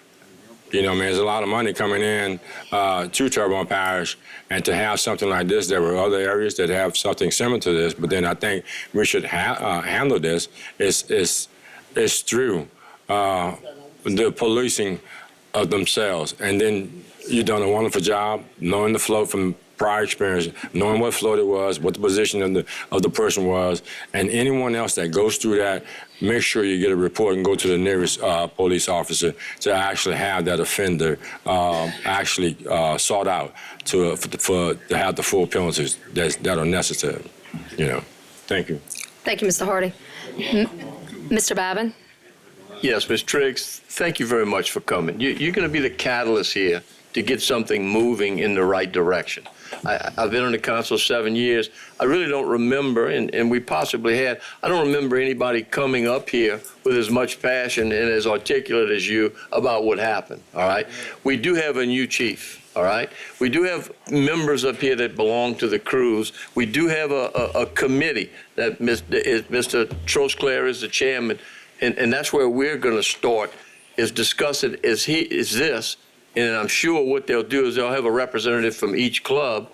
And if it means us asking those club members to come up here while it's on camera and say that they're going to police themselves, you started that. So I applaud you for that, okay? And this should not happen in 2023. No. It's terrible. No. But thank you for coming up here, and I think you'll see that some action will be taken, okay? Because, like I said, Mr. Trostclair doesn't want to get a bad name for another crew. All right, or for somebody in his own crew even, all right? So it needs to be self-policed, and like we said, we have a sheriff that's proactive, and we have a new, and not that the other chief was not proactive, but we have a new chief, so it's time that things, it is the time that things can start anew, so to speak. So thank you again. All right. Thank you, Mr. Babin. Mr. Tillman. Thank you, Madam Chair. Thank you, Madam Chair. And Ms. Triggs, thank you as always, and certainly thank you for your advocacy. Madam Chair, I'm asking at this time that committee get together, and Mr. Trustclair, he's the chairperson of that committee. I ask that committee get together, also get that information from Ms. Triggs, have the meeting, and call those individuals in. We must not allow this situation to move forward.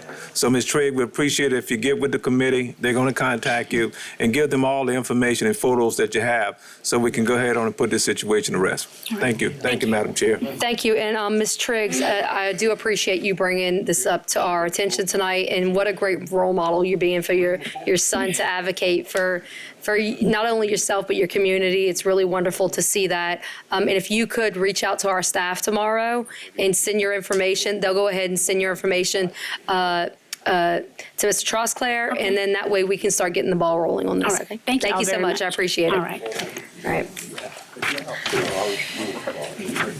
We have another speaker card, Mr. Anthony Rainey.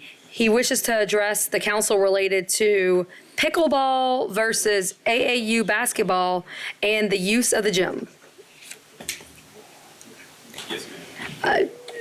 And give us 1 moment to turn on your microphone. And okay, and I just want to let you know real quick, we do have a new system, and so it gives you 3 minutes to speak. You'll see a yellow light when you're almost there, a red light, and then the microphone's gonna shut off. We had that point can give you a little extra time, but I just want to let you know to be mindful of those lights on there. Yes, ma'am. Anthony Rainey, 3593 A Highway 316 in Greater Louisiana. We having a problem with pickleball and AAU with the use of the gyms. Pickleball is using the gyms more than AAU basketball, and they want to charge the AAU basketball kids money to use the gym. Pickleball is not a TPR sport, nor is AAU.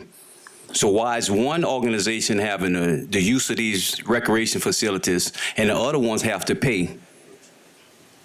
And I want to ask each and every one of you 9 council members to put this on agenda for the 29th, and we can have that recreation director get over here and explain some of this situation to us. Why does this whole organization have rights over the other organization?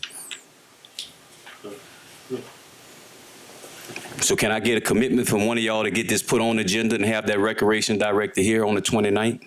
Mr. Harding. If you want to create an agenda item, that can be done. If you want to discuss something, then just go to proper procedure to actually put it on the agenda, and that can happen, yes. Well, what I'm asking probably, I called from his domain today. So what do I need to do? Who I need to send this out to? Who I need to put it on? So, Mr. Rainey, we actually have a Parks and Recreation Subcommittee, and Mr. John Amity is the chairman of that. So I would recommend that you reach out to Mr. John Amity first and have the conversation with him. I'm reaching out to him now. I want this put on the agenda. I want no discussion. I want this here in front of the council, in front of everyone, so we can get it ratified. I understand that, sir. I'm going to encourage you to call Mr. John Amity tomorrow, and he will get that taken care of for you, okay? So he will get this put on the agenda. He's going to discuss it with you and determine if he wants to put it on the agenda. Yes, sir. Yeah. Yeah, he'll be able to take care of it, but then it's I'm sorry. We can't speak about this. Yeah. All right. Yes. So thank you so much, Mr. Rainey, but I would encourage you to definitely call Mr. Amity tomorrow. Thank you. Appreciate it.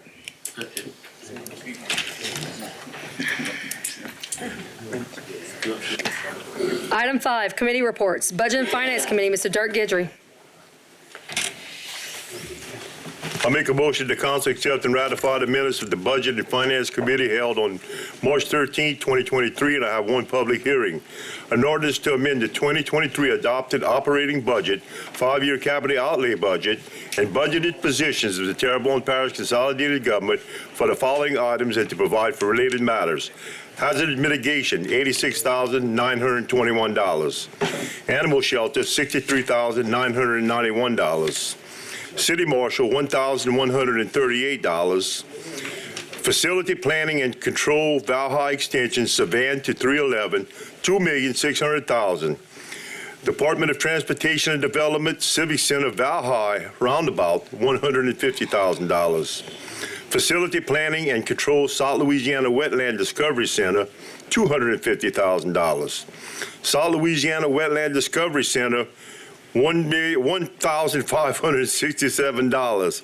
Information Technology, $58,466. At one full-time content strategist, grade 208, and call a public hearing on said matter on Wednesday, March 28, 2023 at 6:30 p.m. We have a motion by Mr. Dirk Guidry and a second by Mr. Alvin Tillman. Members, please vote your machines. Yeah, it was me. I'm sorry, Mr. Babin. Members, vote your machines.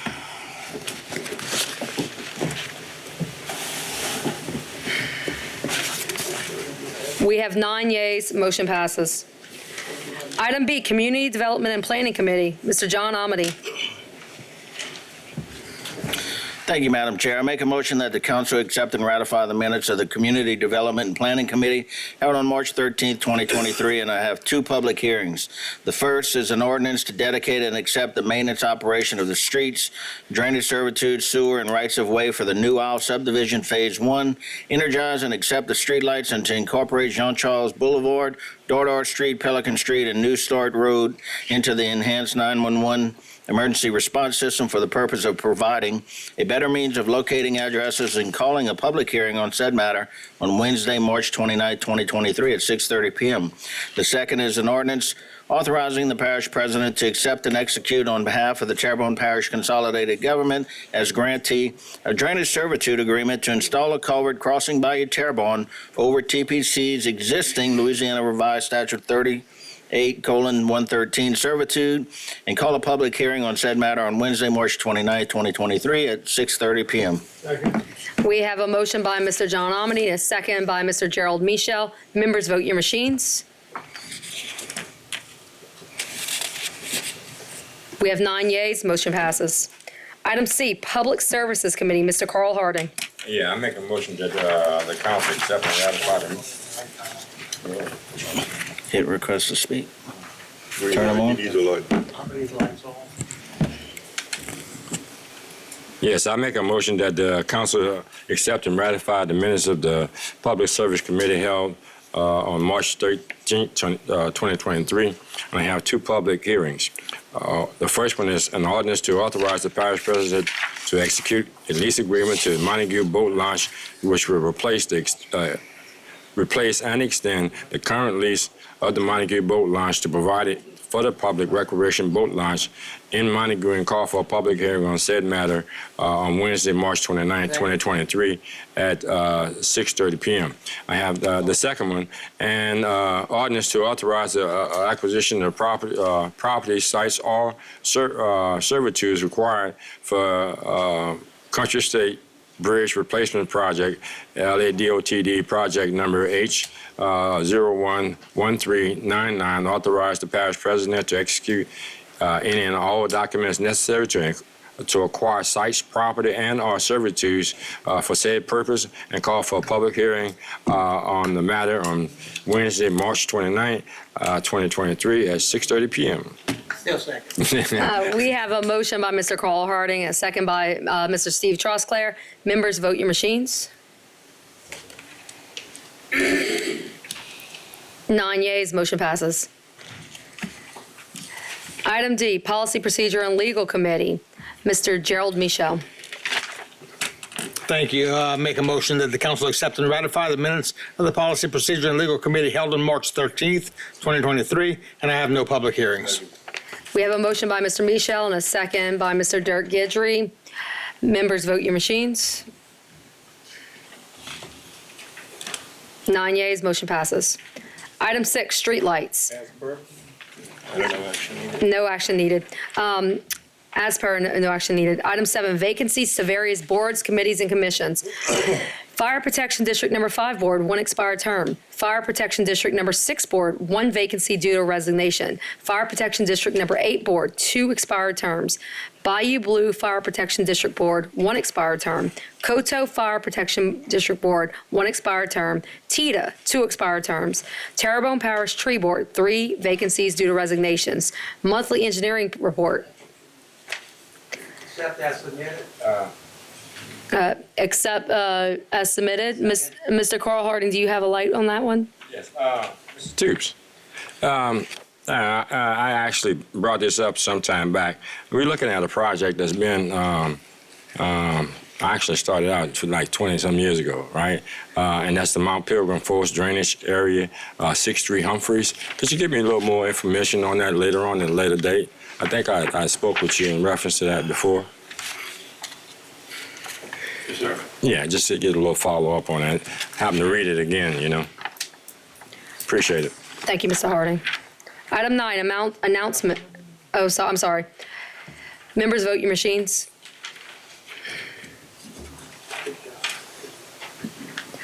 Nine yeas, motion passes. Item 9, announcements. Is there any parish president announcements? No. No. No, thank you. We do have a few announcements by the parish council. Mr. Jules Aber, do you have an announcement? No. Okay, all right. Mr. Babin. Yeah, just a couple of quick things. First of all, there is absentee voting going on right now for an election for a council seat. I think it goes on through Saturday, so I wanted to make that announcement. Also, this will be the 3rd annual Buy a Cleanup in Grand Kaya this weekend. Keep Terrebonne Beautiful, and a number of people in the Dulac area sponsor this every year and work hard to try to clean up the area. So if you get a chance, come down to the Anchor Church on 9 o'clock on Saturday morning. Thank you. Thank you, Mr. Babin. Mr. Michel. Thank you. I want to comment on something related to something that was discussed earlier, which is the Mardi Gras committee. I went to a parade, and I have physical limitations still that I'm trying to crawl out from under. Okay, went to a parade, crossed the street so I could be on the side where my son was, and the lady there said, "Are you waiting for somebody on this side?" I said, "Yes, ma'am." And she says, "Okay, because after they pass, I'd appreciate it if you'd move on." And I said, "Really? Why is that?" She says, "Because I rented this space." And I said, "Ma'am, I assure you, you did not rent the shoulder of the state highway from anyone, and no one has the authority to rent it to you." So the Mardi Gras committee might want to keep that in mind to maybe identify in some way regulations regarding renting property adjacent to the parade route.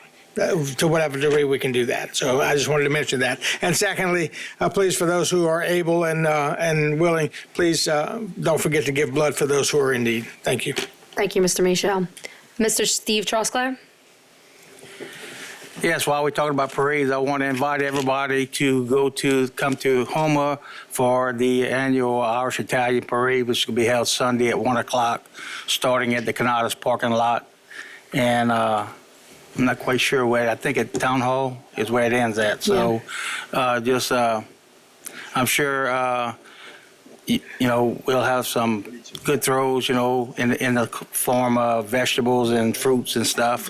So it's always good to try to come to the parade and get your soup material so you can make a soup. It's supposed to be cold next weekend, so you'll need that soup. Yeah. Thank you. Thank you. Mr. Alvin Tillman? Thank you, Madam Chair. Just like to announce that on Friday, March 17th, at Southdown Middle School, there will be a STEM program going to be held there, science, technology, engineering, and math. And the speaker for that event will be Dr. H., Dr. K. Renee Hawthorne, and is in memory of Freddie H. and Vernice Evans Douglas. And if anybody out there, Freddie Douglas and his wife. Freddie Douglas was strong, and his wife was strong advocates for education. And I'm quite sure you can probably see Mr. Douglas walking up and down Tunnel Boulevard handing out information on Southern University because he loves Southern. So if you get a chance, come out to that event at Southdown Middle School on the 17th, and I think it starts at 7. So come on out. Thank you, Madam Chair. Thank you, Mr. Tillman. Mr. Harding? Yeah, he taught me how to play chess, too, and he was my algebra teacher. Great guy and a relative. March 16, 2023, Thursday, 6 p.m., Mount Calvary Baptist Church, 4907 Bayou Drive, Chauvin, Louisiana. Louisiana case managers will be there in the workforce group. There's still help in some areas for people, and then there are pockets of people that are out there. We're still trying to find those people out there and give some assistance to them. So even though it's down there at Mr. Guidry's, Doug Guidry's area, he's aware of that. You know what I mean? It's going to be at the Mount Olive Baptist Church, 4907 Bayou Drive. Thank you very much. And one more thing. I'm praying for everybody up here. Thank you. We appreciate that, Mr. Harding. And I would like to make just a couple quick announcements. I know Mr. Babin had mentioned early voting, but Election Day is March 25th, so we will not see you guys before then. And on the ballot is that District 1 seat. And there are so many events coming up. I can't even name all of them, but one that is sponsored specifically by Terrebonne Parish Consolidated Government on March 25th is the Easter Egg Extravaganza, going to be at Bayou Country Sports, the Sportsplex. So please bring your kiddos out there. So if we don't have any more announcements, I'll move on. Item 10, notice of meetings. Announcement, please be advised that the Parish Council may consider resolutions calling for an election with regard to taxes after I'm sorry, Ms. Triggs, you were supposed to read this. Okay. After a public hearing to be held on April 12th, 2023 at 6:30 p.m. Council Meeting Room, Government Tower, 8026 Main Street, Houma, Louisiana. Ms. Triggs. Notice of tax proposition. Certificate of Public Announcement. I, Tammy E. Triggs, do hereby certify and confirm that on March 15, 2023, during a meeting of the Terrebonne Parish Council, acting as the governing authority for Road Lighting District Number 7 of the Parish of Terrebonne, State of Louisiana, a public announcement was made by March 15, 2023, that the governing authority may consider the call of an election with regards to taxes after a public meeting to be held on April 12, 2023 at 6 p.m. at its regular meeting place, Council Meeting Room, Government Towers, 8026 Main Street, Houma, Louisiana. Thank you, Ms. Triggs. Mr. John Amity. Thank you, Madam Chair. I'd like to make a motion to add on pursuant to Section 2-73 and 2-98 of the Parish Code. Parish President Gordon E. Dove requests acceptance of his recommendation to appoint Ms. Kelly Sava and Mr. Elton F. Duncan III as Assistant Parish Attorneys. Second. We have a motion to add on by Mr. John Omany, a second by Mr. Dirk Gidry. Members, I'm sorry, public once, public twice, 3 times public. Motion to close. Motion to close by Mr. Dirk Gidry, second by Mr. John Omany. Members vote.